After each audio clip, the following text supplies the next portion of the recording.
ആ ഒരു ഘട്ടത്തിലാണ് ഇന്ത്യയിലെ പല സ്ഥലങ്ങളിലെയും കലാപങ്ങളിൽ ജമാഅത്ത് ഇസ്ലാമി നേരിട്ട് പങ്കുവഹിക്കുന്നുണ്ട് എന്നുള്ള പ്രശ്നം ഇന്ത്യൻ ഇൻ്റലിജൻസ് ബ്യൂറോവിൻ്റെ മുമ്പിൽ വന്നത്. അന്ന് നമ്മുടെ രഹസ്യാന്വേഷണ വിഭാഗത്തിൻ്റെ ഡയറക്ടർ BN മല്ലിക്കാണ് 1953 ഇന്ത്യയുടെ പാർലമെൻറ്റ് 53 സെപ്റ്റംബർ 1 ഇന്ത്യൻ പാർലമെൻറ്റിൽ ഈ വിഷയം വളരെ പ്രധാനമായി ചർച്ച ചെയ്യപ്പെട്ടു. നെഹ്റുവിയൻ ലെഫ്റ്റിസ്റ്റ് ആണെന്നുള്ള ഒരു പുതിയ പരിവേഷം ഉണ്ടാക്കാനാണല്ലോ RSSൻ്റെ ഗോൾവാൾക്കറുടെ മുമ്പ് പോയിട്ട് വിളക്ക് കത്തിക്കുകയും തലകുനിക്കുകയും മറുഭാഗത്ത് ജമാഅത്ത് ഇസ്ലാമി മതരാഷ്ട്രവാദികളല്ല എന്ന് സർട്ടിഫിക്കറ്റ് കൊടുക്കുകയും ചെയ്യുന്ന സതീശൻ ശ്രമിച്ചുകൊണ്ടിരിക്കുന്നത്. ആ നെഹ്റുവിയൻ ലെഫ്റ്റിസ്റ്റ് എന്ന് പറഞ്ഞാൽ എന്ത് നെഹ്റുവിയനാണ്? നിങ്ങൾ മൗദൂദിയൻ ലെഫ്റ്റിസ്റ്റാണ്, ഗോൾവാൾക്കറിയൻ ലെഫ്റ്റിസ്റ്റാണ്. ബംഗ്ലാദേശ് പുറന്തള്ളിയ ജമാഅത്തെ ഇസ്ലാമിയെ കൂട്ടുപിടിക്കുകയാണ് നമ്മുടെ പ്രതിപക്ഷ നേതാവായ VD സതീശൻ. അദ്ദേഹത്തിൻ്റെ ഏറ്റവും പുതിയ പ്രസംഗം ശ്രദ്ധിച്ചാൽ മനസ്സിലാകും ജമാഅത്തെ ഇസ്ലാമിക്ക് മതരാഷ്ട്രവാദമില്ല, അതൊക്കെ അവർ കളഞ്ഞു എന്നും അവരെ ഈ തെരഞ്ഞെടുപ്പിൽ അവരുമായി ഐക്യത്തിലേക്ക് വന്നാൽ സ്വീകരിക്കുമെന്നുമാണ് പ്രതിപക്ഷ നേതാവ് പറയുന്നത്. എന്തുകൊണ്ടായിരിക്കും ആൾബലം കൊണ്ട് വളരെ ചെറുതായിട്ടുള്ള ജമാഅത്തെ ഇസ്ലാമിയെ VD സതീശൻ വലിയ രീതിയിൽ സ്വീകരിക്കുന്നത്? VD സതീശൻ അദ്ദേഹത്തിൻ്റെ തെരഞ്ഞെടുപ്പ് തന്ത്രങ്ങളും നിലപാടുകളൊക്കെ രൂപപ്പെടുത്തുന്നത് ഒരു കനകലു സ്ട്രാറ്റജിയിലാണ്. നരേന്ദ്രമോദിയെ അധികാരത്തിലെത്തിക്കാൻ വേണ്ടി പ്രവർത്തിച്ച ഒരു പബ്ലിക് റിലേഷൻസ് കമ്പനിയിലെ ഉദ്യോഗസ്ഥനായിരുന്നു ഈ സുനിൽ കനകലു എന്ന് പറയുന്ന വിദ്വാൻ. അദ്ദേഹത്തിന് കോടിക്കണക്കിന് രൂപ കൊടുത്ത് അദ്ദേഹം ആവിഷ്കരിച്ചിരിക്കുന്ന ഒരു സ്ട്രാറ്റജിയുടെ ഒട്ടും ജനാധിപത്യപരമോ മതനിരപേക്ഷപരമോ അല്ലാത്ത ഒരു പ്രൊപ്പഗൻഡ സ്ട്രാറ്റജിയുടെ തലത്തിൽ നിന്നുകൊണ്ടാണ് VD സതീശനെ പോലുള്ള ഒരാൾ കേരളത്തിൽ രാഷ്ട്രീയം കളിക്കുന്നത്. അതൊരു സത്യാനന്തരകാല ലീലയാണത്. അവിടെ നമ്മൾ മനസ്സിലാക്കേണ്ട ഒരു കാര്യം, എന്തുകൊണ്ടാണ് ഇപ്പോൾ ബഹീം എന്നോട് ചോദിച്ചത് കാര്യമായ ആൾബലം പിന്തുണയില്ലാത്ത ജമാഅത്ത് ഇസ്ലാമി എന്തിനാണ് കൂട്ടുപിടിക്കുന്നത് ചോദിച്ചാൽ, ജമാഅത്ത് ഇസ്ലാമി വലിയ രീതിയിൽ പണമിറക്കി മാധ്യമം നടത്തുന്ന ആൾക്കാരാണ്, പത്രവും ചാനലും നടത്തുന്ന ആൾക്കാരാണ്. ആ ചാനലുകളുടെയും പത്രത്തിൻ്റെയൊക്കെ സഹായത്തോടു കൂടി സാമൂഹ്യ മാധ്യമങ്ങളിൽ വലിയ രീതിയിൽ ഇടപെടുന്ന ഒരുപാട് ആളുകൾ ജമാഅത്ത് ഇസ്ലാമിക്കുണ്ട്. അവർ വളരെ കൃത്യമായ രീതിയിൽ പിണറായി വിജയനെതിരായിട്ട്, കേരളത്തിലെ ഇടതുപക്ഷ മുന്നണി ഗവൺമെൻറ്റിനെതിരായിട്ട് കേരളത്തിൽ ഒരു ന്യൂനപക്ഷ ധ്രുവീകരണം ഉണ്ടാക്കാനുള്ള ശ്രമമാണ് ഇക്കാലം അത്രയും നടത്തിക്കൊണ്ടിരിക്കുന്നത്. അതവരുടെ അടിസ്ഥാനപരമായ രാഷ്ട്രീയ നിലപാടാണ്. മതപരമായ ധ്രുവീകരണം ഉണ്ടായാൽ മാത്രമേ അവർക്ക് നിലനിൽപ്പുള്ളൂ. അവർ മതപരമായ ധ്രുവീകരണം ഉണ്ടാക്കാൻ വേണ്ടി പിണറായി വിജയനെയും ഇടതുപക്ഷ മുന്നണി സർക്കാരിനെയും ഒക്കെ ഹിന്ദുത്വത്തോട് ചേർന്ന് നിൽക്കുന്ന, അല്ലെങ്കിൽ BJPയുടെ അജണ്ടയുമായി ചേർന്ന് നിൽക്കുന്ന ഒരു പാർട്ടിയായിട്ട് അവതരിപ്പിക്കാനാണ് ശ്രമിക്കുന്നത്. എത്ര നിർലജ്ജമായിട്ടാണ് ഇവിടുത്തെ കോൺഗ്രസ്സുകാർ, VD സതീശൻ ഉൾപ്പെടെയുള്ള ആളുകൾ പറയുന്നത് PMC ഒപ്പിട്ടില്ലേ പിണറായി വിജയൻ, അത് ഹിന്ദുത്വത്തിന് കീഴടങ്ങല്ലേ എന്ന്. തീർച്ചയായിട്ടും PMC ഒപ്പിടാൻ പാടില്ലാത്തതാണ്. ഇടതുപക്ഷ മുന്നണി അത് ചർച്ച ചെയ്തിട്ടുണ്ട്.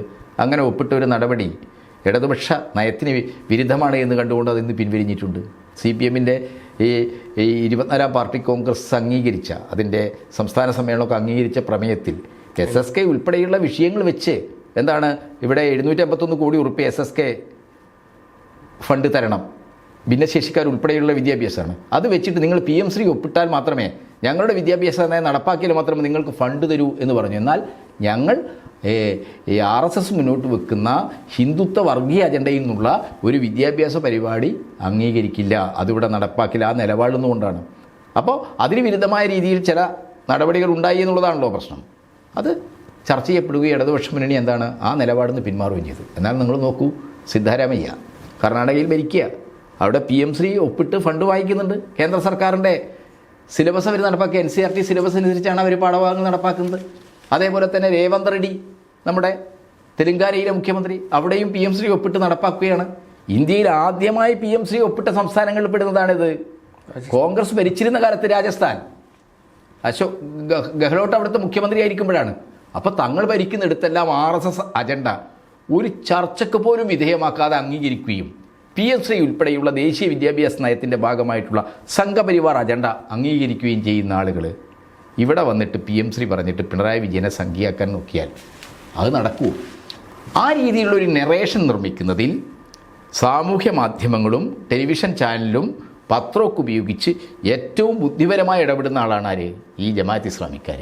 അതുകൊണ്ട് തന്നെ ആളല്ല, അവരുടെ കമ്മ്യൂണിസ്റ്റ് വിരുദ്ധത, മതരാഷ്ട്രവാദം, അതൊക്കെ തന്നെ എന്താണ് ഇവിടെ ഒരു ന്യൂനപക്ഷ ധ്രുവീകരണം ഉണ്ടാക്കും. അത് കോൺഗ്രസിന് അനുകൂലമാക്കാം എന്ന അങ്ങേയറ്റം കുടിലമായ ജനാധിപത്യ മതനിരപേക്ഷ ശക്തികൾക്ക് ഒരിക്കലും അംഗീകരിക്കാൻ കഴിയാത്ത ഒരു നിലപാടെന്നുകൊണ്ടാണ് വി ഡി സതീശൻ ജമാഅത്ത് ഇസ്ലാമിയെ ന്യായീകരിച്ചുകൊണ്ടിരിക്കുന്നത്. അങ്ങനെ ന്യായീകരിച്ചുകൊണ്ടിരിക്കുമ്പോൾ ജമാഅത്ത് ഇസ്ലാമിയെക്കുറിച്ച് കോൺഗ്രസിൻ്റെ ഔദ്യോഗിക നിലപാട് എന്താണെന്ന് സതീശനെ പോലുള്ള ആൾക്കാർ മനസ്സിലാക്കേണ്ട കാര്യമാണ്. ജവഹർലാൽ നെഹ്റു 1953 തന്നെ ജമാഅത്തെ ഇസ്ലാമി ഇന്ത്യയിൽ 50-53 എന്നൊക്കെ പറഞ്ഞാൽ ഇന്ത്യ പാക് വിഭജനത്തിൻ്റെ അനുരണനങ്ങൾ രാജ്യത്താകെ വർഗീയ ധ്രുവീകരണവും കലാപവും നിസ്സഹായരായ പാവപ്പെട്ട മുസ്ലിങ്ങളുടെ ഹിന്ദുക്കളുടെയും കൂട്ടക്കൊലകളിലും കലാശിച്ച ഒരു സന്ദർഭമാണ്. ആ ഒരു ഘട്ടത്തിലാണ് ഇന്ത്യയിലെ പല സ്ഥലങ്ങളിലെയും കലാപങ്ങളിൽ ജമാഅത്ത് ഇസ്ലാമി നേരിട്ട് പങ്കുവഹിക്കുന്നുണ്ട് എന്നുള്ള പ്രശ്നം ഇന്ത്യൻ ഇൻ്റലിജൻസ് ബ്യൂറോവിൻ്റെ മുമ്പിൽ വന്നത്. അന്ന് നമ്മുടെ രഹസ്യാന്വേഷണ വിഭാഗത്തിൻ്റെ ഡയറക്ടർ BN മല്ലിക്കാണ് 1953 ഇന്ത്യയുടെ പാർലമെൻറ്റ് 53 സെപ്റ്റംബർ 1 ഇന്ത്യൻ പാർലമെൻറ്റിൽ ഈ വിഷയം വളരെ പ്രധാനമായി ചർച്ച ചെയ്യപ്പെട്ടു. ആ ചർച്ചയുടെ അടിസ്ഥാനത്തിലാണ് അന്നത്തെ രഹസ്യാന്വേഷണ ബ്യൂറോവിൻ്റെ ഡയറക്ടറായിരുന്ന BN മല്ലിക്കിനോട് ജമാഅത്ത് ഇസ്ലാമിയെ സംബന്ധിച്ച് സവിശേഷമായി പഠിച്ച് റിപ്പോർട്ട് നൽകാൻ നെഹ്റു ആവശ്യപ്പെടുന്നത്. ആ റിപ്പോർട്ടിൽ എന്താ പറഞ്ഞത്? ഇന്ത്യയിൽ ആ കാലഘട്ടത്തിൽ നടന്ന പല വർഗീയ കലാപങ്ങളിലും നേരിട്ട് പങ്കുവഹിച്ചതും ആ വർഗീയ കലാപങ്ങൾ ഉണ്ടാക്കുന്നതിൽ നേതൃത്വപരമായ റോളുള്ളതും ജമാഅത്ത് ഇസ്ലാമിക്കെന്നാണ്. അന്ന് UP പല സ്ഥലങ്ങളിലും നടന്ന കലാപങ്ങളുടെ പശ്ചാത്തലത്തിൽ നെഹ്റുവിന് അന്നത്തെ UP മുഖ്യമന്ത്രിയായിരുന്ന സമ്പൂർണ്ണാനന്ദ് കത്തെഴുതുന്നുണ്ട്. ആ കത്തിന് മറുപടി നൽകിക്കൊണ്ട് BN മല്ലിക്കിൻ്റെ റിപ്പോർട്ട് ജവഹർലാൽ നെഹ്റുവിയൻ ലെഫ്റ്റിസ്റ്റാണെന്നുള്ള ഒരു പുതിയ പരിവേഷം ഉണ്ടാക്കാനാണല്ലോ RSSൻ്റെ ഗോൾവാൾക്കറുടെ മുമ്പ് പോയിട്ട് വിളക്ക് കത്തിക്കുകയും തലകുനിക്കുകയും മറുഭാഗത്ത് ജമാഅത്ത് ഇസ്ലാമി മതരാഷ്ട്രവാദികളല്ല എന്ന് സർട്ടിഫിക്കറ്റ് കൊടുക്കുകയും ചെയ്യുന്ന സതീശൻ ശ്രമിച്ചുകൊണ്ടിരിക്കുന്നത്. ആ നെഹ്റുവിയൻ ലെഫ്റ്റ് എന്ന് പറഞ്ഞാൽ എന്ത് നെഹ്റുവിയനാണ്? നിങ്ങൾ മൗദൂദിയൻ ലെഫ്റ്റിസ്റ്റാണ്, ഗോൾവാൾക്കറിയൻ ലെഫ്റ്റിസ്റ്റാണ്. അങ്ങനെ ഉണ്ടല്ലോ. മൗദൂദിയും ഗോൾവാൾക്കറും ലെഫ്റ്റാണെങ്കിൽ സതീശനും ലെഫ്റ്റായിരിക്കും. ഒരു ഭാഗത്ത് ഗോൾവാൾക്കറുടെ ഛായാചിത്രത്തിന് മുമ്പിൽ പോയിട്ട് ഗോൾവാൾക്കർ എന്ന് പറയുന്ന ഇന്ത്യ കണ്ട ഫാസിസത്തിൻ്റെ ഏറ്റവും വലിയ പ്രത്യയശാസ്ത്രകാരൻ മിസ്റ്റർ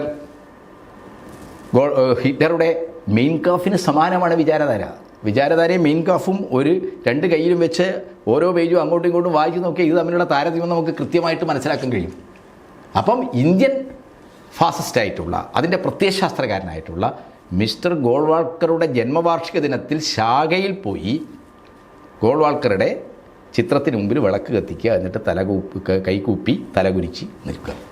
മറുഭാഗത്ത് എന്താണ്? നെഹ്റു അവർ മതരാഷ്ട്രവാദികളാണ്. അവർ ഇന്ത്യയിൽ മതപരമായ ഭിന്നതയുണ്ടാക്കുന്നതിലും കലാപങ്ങൾ സംഘടിപ്പിക്കുന്നതിലും പലപ്പോഴും ശ്രമിച്ചിട്ടുള്ളവരാണ് എന്ന് കൃത്യമായിട്ട് നെഹ്റുവിൻ്റെ സെലക്റ്റഡ് വർക്ക്സ് പരിശോധിച്ചാൽ അറിയാം. സതീശൻ 60 പുസ്തകം വായിക്കുന്ന കേരളത്തിലെ അപൂർവം രാഷ്ട്രീയ നേതാക്കളിൽ ഒരാളാണല്ലോ. ഒരു വർഷം 60 പുസ്തകം വായിക്കുന്ന ആളാണ്. ആ കൂട്ടത്തിൽ നെഹ്റുവിൻ്റെ സെലക്റ്റഡ് വർക്ക്സ് വായിക്കണം. അതിൽ നെഹ്റുവും സമ്പൂർണ്ണാനന്ദും തമ്മിൽ നടന്ന കത്തിടപാടുകളുടെ ഭാഗം വായിക്കണം. പേജ് ഒക്കെ വേണമെങ്കിൽ നമുക്കിപ്പോൾ ഗൂഗിളിൽ പോയി കഴിഞ്ഞാൽ കിട്ടും. അപ്പം നെഹ്റുവിയൻ നിലപാടെന്താണ്? നെഹ്റുവിയൻ നിലപാട് മൗദൂദിയെ ഒരു കാരണവശാലും എന്താണ് നെഹ്റു അംഗീകരിച്ചിട്ടില്ല. അദ്ദേഹത്തിൻ്റെ സിദ്ധാന്തങ്ങൾ ന്യൂനപക്ഷ താല്പര്യങ്ങളെയല്ല, മറിച്ച് അത് മതരാഷ്ട്രവാദമാണ്. ഇന്ത്യയിൽ മതരാഷ്ട്രവാദം ആരുടെ സൃഷ്ടിയാണ്? ബ്രിട്ടൻ്റെ സൃഷ്ടിയാണ്, സാമ്രാജ്യത്തിൻ്റെ സൃഷ്ടിയാണ്. ജിന്നയും മദൻ മോഹൻ മാളവിയും ഒക്കെ അടങ്ങുന്ന ഹിന്ദുത്വവാദികൾ, മുസ്ലിം രാഷ്ട്രവാദികൾ, ഇവരെല്ലാം തന്നെ ആരാണ്? സാമ്രാജ്യത്തിൻ്റെ കൈ കളിച്ചവരാണ്. നമ്മുടെ ദേശീയ പ്രസ്ഥാനത്തെ, സ്വാതന്ത്ര്യ സമരത്തെ അസ്ഥിരീകരിക്കാൻ, ഭിന്നിപ്പിക്കുക, ഭരിക്കുക എന്ന കൊളോണിയൽ തന്ത്രത്തിൻ്റെ കയ്യിൽ കളിച്ചാണ്.